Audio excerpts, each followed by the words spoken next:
Today, Joe and I are going to show you how to fix a common leak under your kitchen cabinet.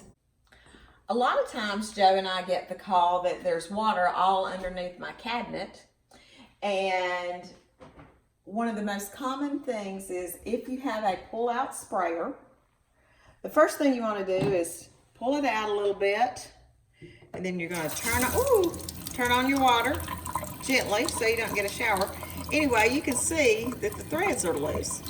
So you can imagine if this head was in its cradle and we started, if we turned it on and the water would just travel all the way through this housing, all the way down through and go down into the bottom of your cabinet. So the easy way to fix this is to pull your head back out, turn your water on, and then just tighten this nut. I also want to mention,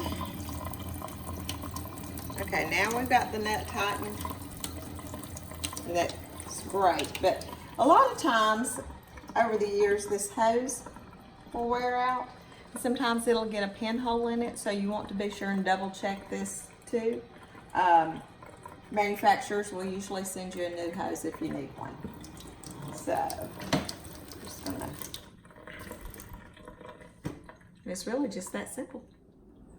If you found this video helpful, please be sure to like, share, and subscribe. Thank you so much for watching. That I have water coming out underneath.